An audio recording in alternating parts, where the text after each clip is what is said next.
Hi, welcome to Chat and Tales with Jen. How are you today? I'm doing fine.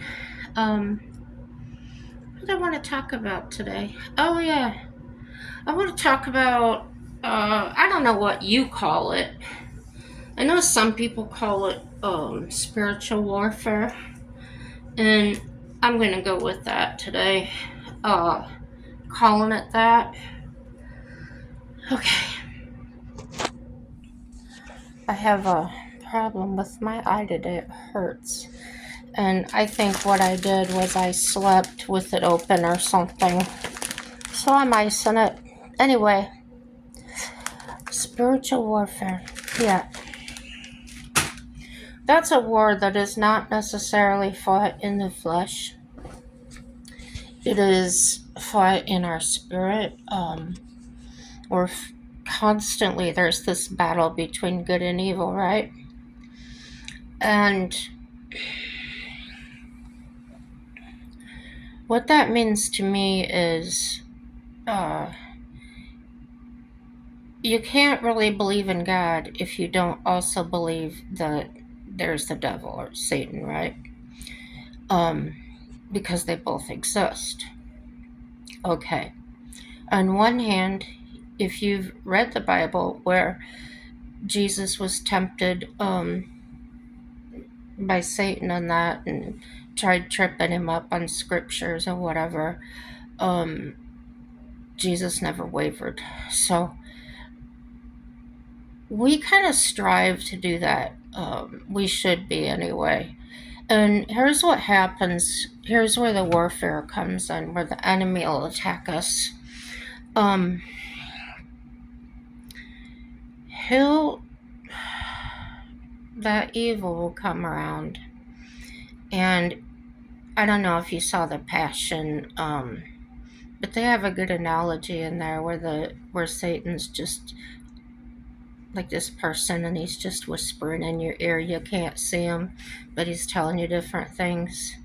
So if we listen to that stuff, we usually get in trouble. Those are the things that want to kill our spirit, want to murder us spiritually, and things like that, wants to destroy relationships, just wants to destroy. And that's all he has time to do is just walk back and forth on the earth and destroy in any way he can. And in one of the ways, well, there's several ways that he does this, right? One of them can be putting thoughts in your mind or just giving you suggestions. You get a thought to do something wrong, whether it's a lewd act or a theft or getting revenge on anything that's negative, basically, that you're thinking about doing.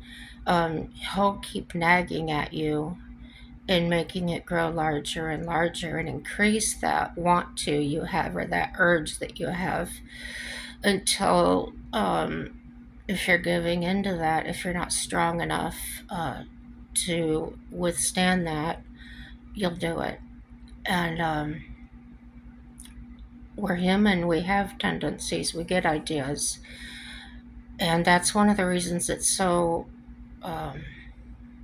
important to use discernment, ask our Father for help, and do what we can to steer clear of that. And we're weak in our flesh, we really are.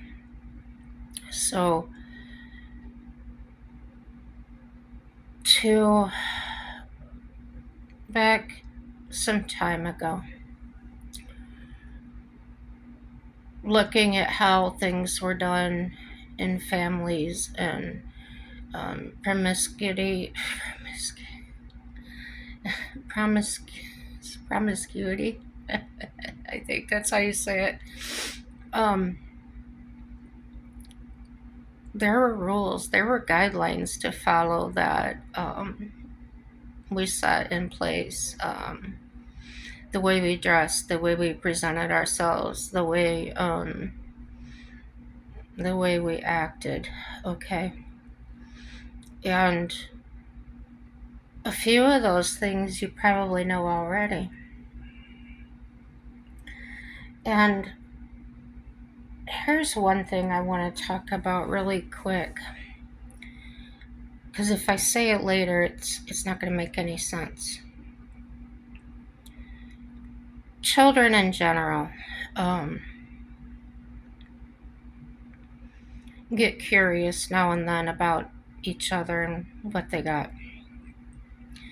And I think because of that, during that confusing time, and their confusion and all the things that are being said out there, they will identify and say they are a certain way when they actually may not be. They may just be experimenting or curiosity, okay? Um,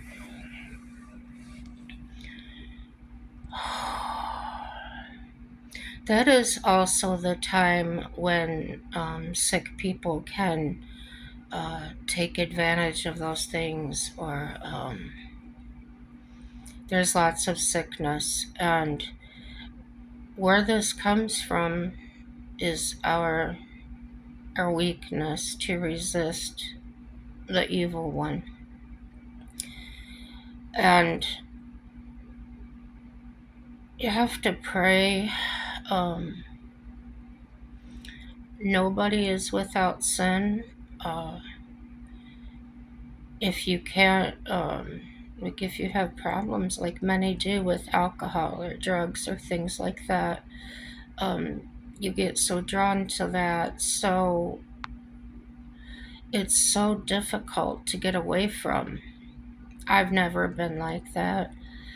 Um, I enjoy my nicotine, but I am able to put it down. I've done it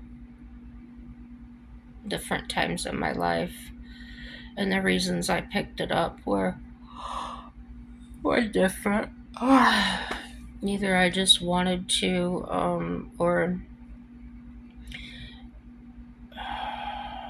I was with my family. Everyone in my family smoked, and when I quit, their whole house would stink, and it just really offended me. So eventually, I just started back again just to eliminate that sensitivity. Isn't that stupid? It was stupid. So that's one of the things. A couple of things. Try to be careful what I say, because things can be taken so wrong.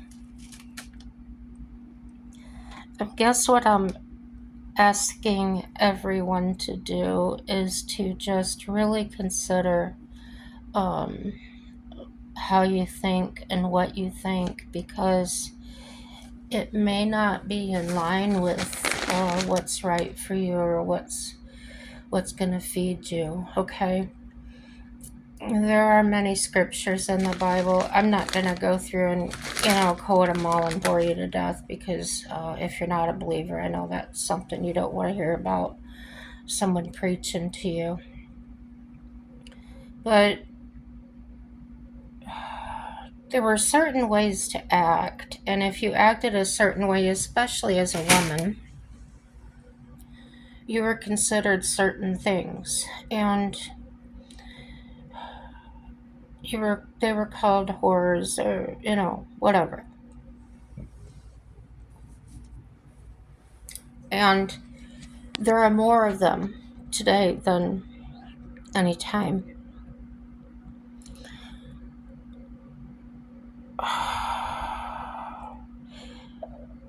We're really degrading ourselves when we do that. We are lowering ourselves, we're sinning and everything, and we're actually damaging our own psyche, because we don't realize what we're giving away. Each time we perform these acts, we're losing more and more of ourselves, and our self-esteem is going lower, and to where you have no scruples, you have no self-value or self-worth. And You can argue about that. You can sit there and tell me I'm wrong. That's your that's totally you. That's you can do that. Um, I'm not on my high horse. I'm not better than you. Um, I've been through things. I've seen things. I've experienced a lot in my life. Uh,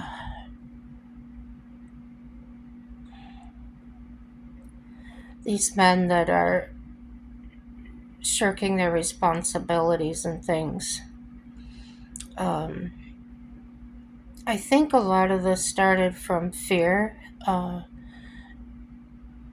People would date and then somebody would give up more, so then that one got the attention.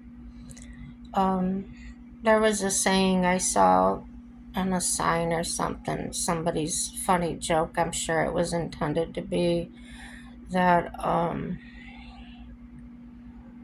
can't think of what it was called, it just left me. But here's another one: the squeaky wheel gets the grease. Meaning, if you're loud enough, if you're bitch enough, you're the one that's going to get the attention. You're going to get what you want. And the generations that came up, um, women were doing that because they were not given, they weren't treated equal, just whatever reasons, it doesn't matter. So I know that, at my age, when I was younger, children were to be seen and not heard. There was a certain way to act, a particular way to be. We were taught which silverware to use. We were taught the proper ways of doing things. Um, so if we were ever in situations like that, we knew how to act. We knew how to participate. Um, it's embarrassing to us to see other women or other men making jokes out of these things that are important, or you know as I mentioned before, I'm sorry I sound so weird, but I'm trying not to go too deep into anything because everybody's going to have their own opinion, and I'm really not trying to force anything down your throat. I just try to inspire some real thought and some being aware of the consequences of what you're actually saying or doing. Um, how are you influencing other people? Are you being upbeat? Are you being positive? Or are you joining in the lower way to be? And I think a lot of people do that. They jump in there and do the negative things because they don't want to be left out. They don't want to seem like a prude or whatever. And that's really kind of the drift of what I'm getting at. Is I've always said don't be a follower. Don't necessarily jump on somebody's bandwagon.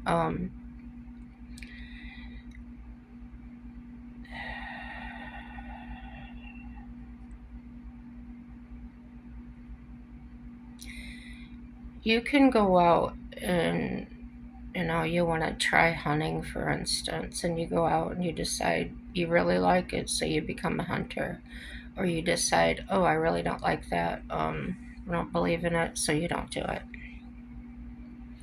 So let's say there's three people and one goes and two of them go try it. One likes it, one doesn't. And the third person standing there is too afraid to go anywhere, but will sit there and judge them both and say, oh, how dare you go? And then they will choose which side they believe in. Whether it's the one that says, I enjoyed that, or the one that says, I didn't enjoy that.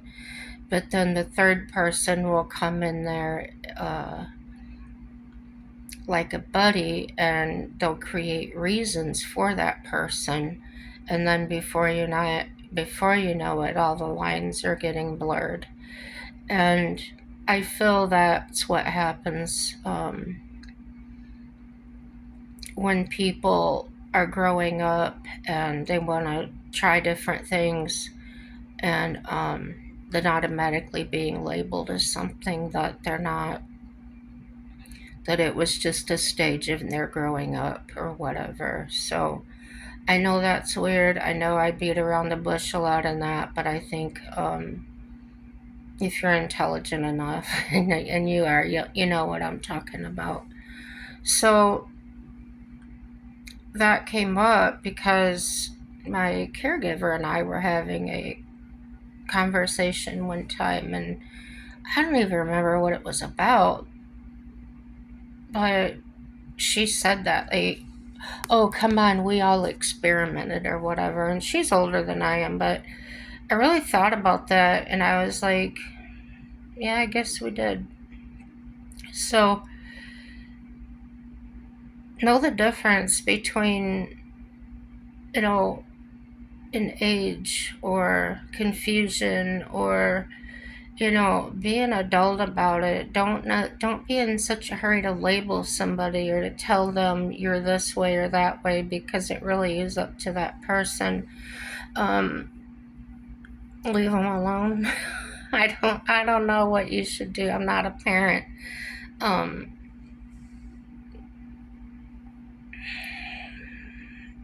I don't know. So this evil spirit that comes around,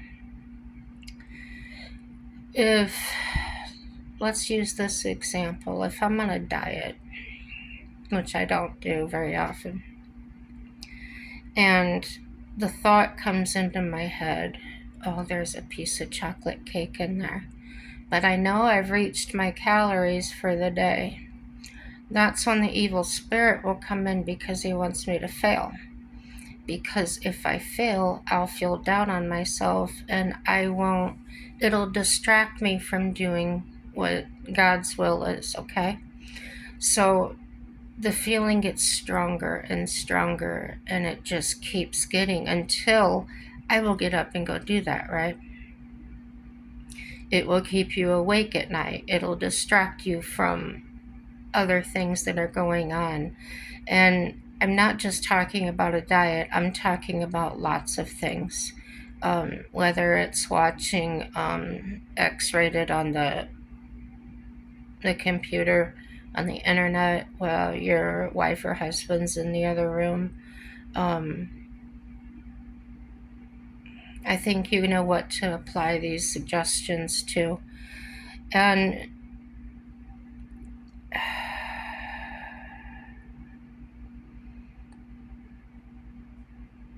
I believe that people can be possessed, not in the movie. You see The Exorcist and stuff. I don't mean like that. I believe there are changes in people that occur. You can look up and read different articles or different writings on those things. I was baptized. I was sealed, right? That doesn't mean I'm still not tempted. If anything, the temptations get harder, because Satan really wants me to turn against God. He really wants me to um, fail. And what I know is that Jesus died on the cross and he paid for our sins. And we don't owe for that. What we do owe is a death. And we'll all pay that. We don't have a choice in that. So if you listen to God speak, if you listen to the other speak, there's a huge difference in the way they speak. The bad one seems loud and urgent and gives you that feeling of, oh, I gotta do this right now.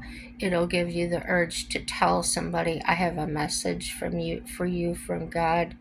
Um, you have to get into the Word and you have to find out the truths and know that God is not going to give you a message to give somebody else. He will deal with those people directly.